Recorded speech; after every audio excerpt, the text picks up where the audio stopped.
we all know it, right? There's a lot of dollars pursuing. I think someone was telling me the other day. Earlier, people would go to boards seeking, hey, I need a certain budget. It's probably one of those few eras where budgets are handed down, like saying, okay, budgets are there. Please do the right thing, the wise thing, the best thing, right? Like so, so money is there, right? And again, because and it is true in any hype cycle, the initial stage will have a lot more investments, and that's fine, right? Like because you're going to have investments, you're going to have some of those investments not pan out, some of them will work out, and so on, right? All of that will happen. And I also believe in that one more thing, right? Saying that in the short term, we tend to overestimate the results.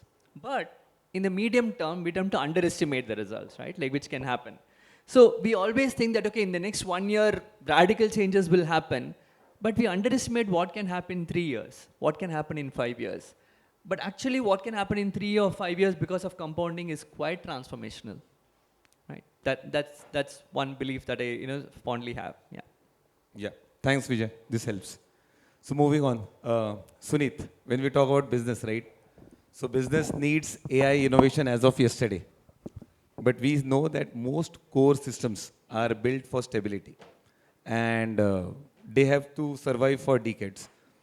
So in this, how do you architect this two-speed reality, right? So do you build a separate innovation layer on the edge that moves along while protecting your core system, or do you want to build the deep integration having AI roadmap along with your core cadence? So what are your thoughts on that? Okay. So to me, I think life remains the same the way it has been probably 20 years ago, the way it has been today, and the way it will be next 20 years ahead as well. What I'm trying to say is 20 years ago, we had a different problem to solve for. Today, we have different problem to solve for. Maybe 20 years later, we have a different problem to solve for. So there will be always something for you to solve for. Point number one. B, at every stage, we have worked to simplify our processes. We always work to simplify our customers' experience. We always work to simplify our tech. That has been the always standard game we have played for. To your question of coming and trying to stitch them together, it is always about peeling the onion strategy has worked for any enterprise, always to make sure where you try to keep your core to minimum, you try to keep the core to do only core. The moment you try to have one single animal or one single platform doing everything for you is where your strategy starts going in a different way. And that is where over a period of time, every company has worked, including us, is to simplify our platforms, make every platform small enough, it can do certain job for you, at the same time integrate it together enough to make sure they're able to work cohesively for you. So as long as that strategy works for you, now whether you apply it to your core platform, you apply it to your mid-tier platform, you apply to AI platform, they will work beautifully well for you. So for us, the mantra has been to solve for a problem and try to simplify the problem and make every step small. The more you're able to break your problem statement, it'll be easy for you to achieve, and you'll be able to achieve and you see your right steps taken in an direction as well. If you really try to solve the problem of moon on day one, you'll never be able to solve for it. You'll take first step, second step, third step, first step, at the end you reach to the moon. But you can't start to be on the moon on day one. That's a strategy that's been worked for me in past and is working well for now. So that's what I answered your question. Uh, it is important for each piece to work together. AI solve to find how you can solutionize that problem which human can't. If you try to solve for that problem through AI, which human can, you'll go in a different direction.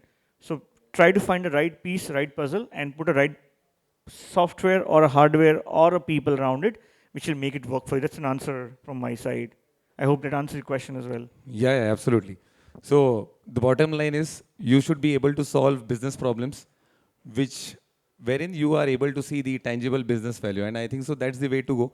And that's what helps even in any sector, not only BFSI, that you should be able to solve your complex business problems in the most sensible way, what we can, instead of thinking about too many things or ambitious projects from the beginning. Yeah, so thank you, Sunit. Thank you. So now, for you, Punitji, it is one of the most interesting question. regarding the funding battle, right? Every now and then we see that yes, technology leaders strive along with the business to secure the funding. And especially when we see in today's world, today's C leaders in technology space, they are working very closely with business leaders to achieve the vision and vision they have for the organization, right? So, so getting a funding, right, for customer onboarding app was quite easy because it reduced your friction in onboarding journeys. But agentic AI or Gen AI, which is perceived to be experimental, there is always a challenge to get the funding. So, as a technology leader, how do you ensure that for your ambitious projects, how you would be able to get the funding so that you can, whatever you have envisaged, you are able to achieve that? You caught me on a very critical thing. Yeah. See, there's a short answer, or rather a little elaborate scenario where a funding for something which can be seen, which can be presented, which can be demoed. Even the boardroom likes today something which can be explained, something shown as a journey. And then with that journey, they can link the revenue straightforward. So business heads would love this. Board members also can visualize and possibly take an accurate decision easily.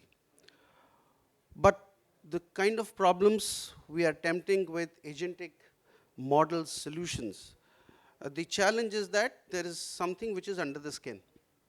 It cannot be demonstrated upfront. It is to the to the extent solving an operational problem or bringing efficiency for that matter. This is a very global statement. I will bring efficiency. How do you measure it? And most of the cases that rightly said by him is like, it is easy to envisage something, but when it comes to present and reaching to a point where it will bring some value, in what time period it will bring value, this is where the challenge lies. But I don't think that, thankfully now, I mean, the boardrooms are quite positive about agentic AI. The models and AI is a buzzword. Everybody wants to learn. Everybody wants to be in that race. That's a good thing, by the way, from the boardroom's perspective.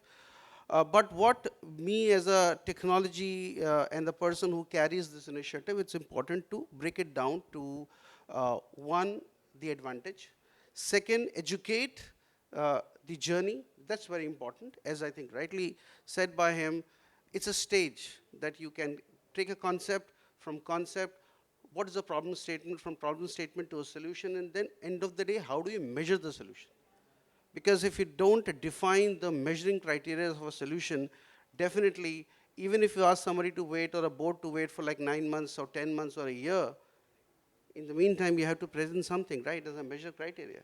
So this journey or the presentation methods asking for funding in a agentic world or an AI world, I believe is changing. Personally, I have gone through that cycle, and that's the different game. You took a right example, I mean, I am also doing some customer onboarding. It's pretty straightforward. Somebody says, okay, in a broking company, it's very easy to say, okay, just copy the way Grow is doing. So that's a pretty straightforward answer. And if you ask any investment on it, it's clear.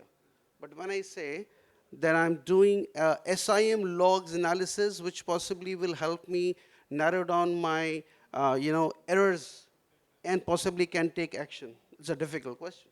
How do you prove this? Similarly, like I am doing, somebody says, okay, I can have a rebalancing of portfolios.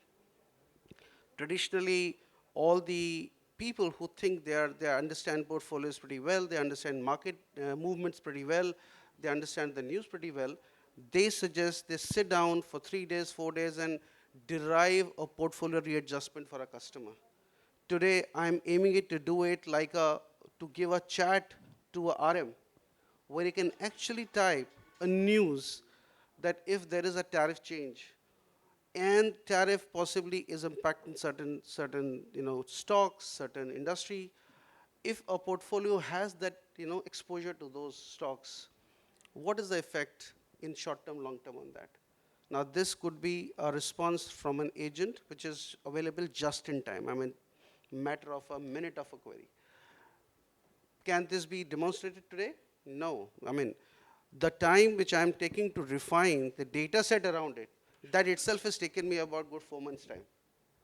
So, so to answer your question, yes, it is not easy. It is not the same presentation. It's a very different presentation. Now that you have to identify a value, take that value, show them the path, show them the journey, and I think that's where they take the funding. Not as simple as the earlier days.